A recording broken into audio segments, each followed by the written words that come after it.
Welcome back नाजरीन। Programme के इस हिस्से में हम जिक्र करेंगे ईरान, अमेरिका और इसराइल की जंग का।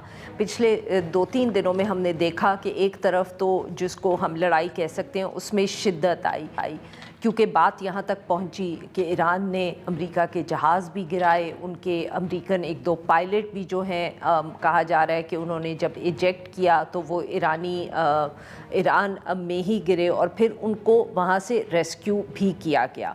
मगर इस रेस्क्यू ऑपरेशन में भी काफ़ी नुकसान हुआ है।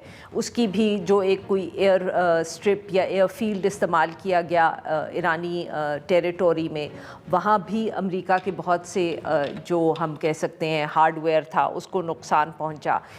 मगर अभी भी कोई वाज़ेह बात उस पे सामने नहीं आ रही कि एग्जैक्टली वहाँ हुआ क्या। मगर वाज़ेह रहे कि एक तरफ तो ये भी शिद्दत आ गई और दूसरी तरफ जो शिद्दत आती हुई हमने देखी तो वो अमरीकी सदर डोनाल्ड ट्रंप के बयानात में आई। गुज़िश्ता शाम को मेरे ख़्याल में सारी दुनिया ही चौंकी जब उनकी तरफ से सोशल मीडिया पे एक ऐसा बयान आया जिसमें उन्होंने ईरान को कहा कि अगर स्ट्रेट ऑफ हुर्मुज़ नहीं खोला गया, डील नहीं की गई तो फिर तुम्हारा बहुत नुकसान होगा। उस पे जो पोस्ट थी उसमें हम कह सकते हैं कि काफ़ी नामुनासिब ज़ुबान इस्तेमाल की गई, गालियाँ भी दी गई, जिस पे न सिर्फ दुनिया से बल्कि अमेरिका में भी बहुत सियासतदान जो हैं जिनका ताल्लुक़ अगर डेमोक्रेट से है तो रिपब्लिकन से भी है, जिन्होंने इस पर काफ़ी तनकीद की गई। इसके साथ साथ फिर जैसे कि हमेशा मार्केट्स खुलने से पहले होता है कि सदर डोनाल्ड ट्रंप की एक सहाफ़ी से भी बात हुई जिनको उन्होंने ये कहा कि हमारे मुज़ाकरात जो हैं इस वक्त ईरान के साथ चल रहे हैं।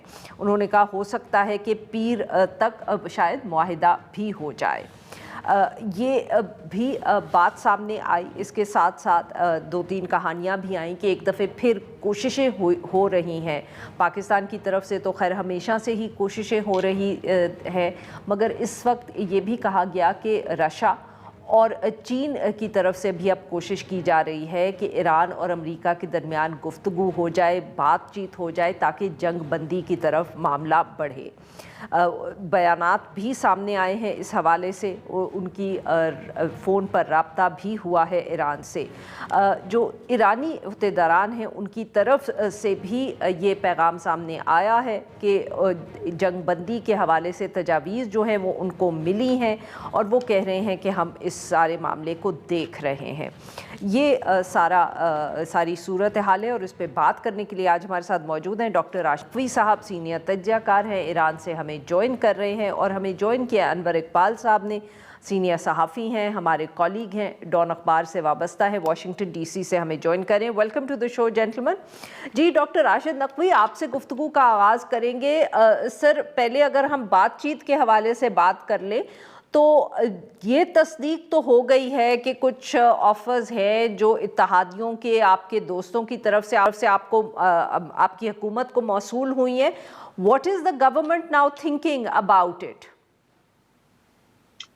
जी बिस्मिल्लाहिर्रहमानिर्रहीम। जिसके ईरान के जो फॉरेन मिनिस्टर हैं या उनके जो फॉरेन ऑफिस के स्पोक्समैन हैं इस्माइल बकाई, आप 2 दिन से हम मुसलसल उनके बयानात भी देख रहे हैं और ईरान की मीडिया पे उनके इंटरव्यूज और बयानात भी चल रहे हैं। देखिए ईरान आज नहीं, 28 फरवरी नहीं बल्कि शुरू से उसने मुज़ाकरात का रास्ता इख्तियार किया है। ये पहली बार नहीं है कि ईरान मुज़ाकरात के रास्ते पे आ रहा है। ईरान ने खुद JCPO यानी वो आलमी एटमी मुआहदे के आपके सामने होंगे, बड़ा लंबे दौरानिए का एक डायलॉग्स थे और बिलाखिर वो ओबामा के दौर में बाकायदा एक मुआहदे की सूरत में आए। लेकिन मुतअस्सिफाना बदबख्ती कहें हमारी इस मौजूदा सदी की कि एक ऐसे शख्स जो हैं वो अमरीकी ओहदे पे फायज हैं, सदारत के ओहदे पे फायज हैं कि जिनके यहाँ कोई चीज़ समझ नहीं आ रही, उनके यू टर्न अपनी जगह पे, उनके ब्लफ, उनके झूठ, उनके फ्रेब, उनके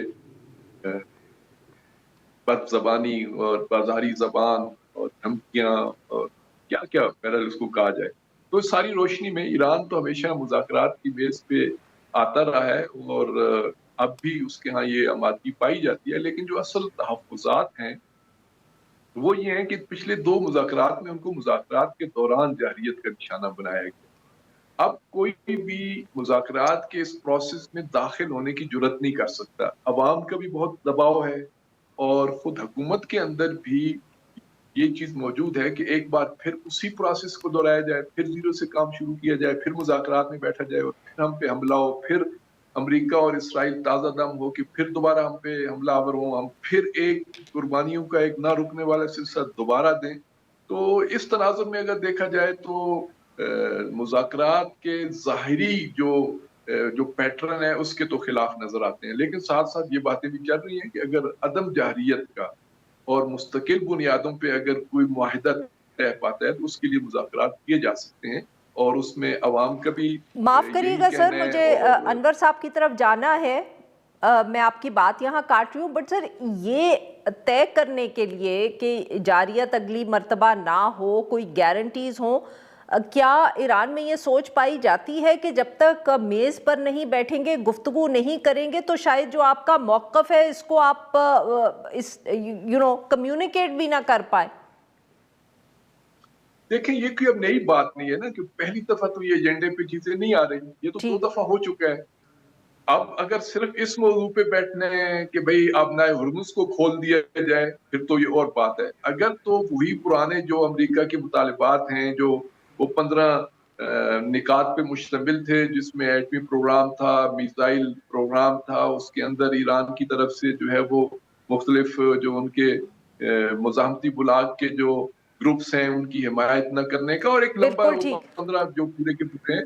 तो अगर तो उस पे करना सही। है तो वो तो पहले भी हो चुके हैं और अगर आबनाए हुर्मुज़ पे तो वो तो पहले ही खुला हुआ था। आबनाए हुर्मुज़ तो ट्रंप साहब ने एक बिल्कुल ठीक। बड़े खूबसूरती से प्लेट में रख के ईरान को पेश कर दिया है कि ये नहीं एक सोने की चिड़िया है और मज़े करें अब इसके बाद पर डे 200 से $3 बिलियन कमाएं। जी नाज़रीन, यहाँ पे लेते हैं हम एक छोटी सी ब्रेक।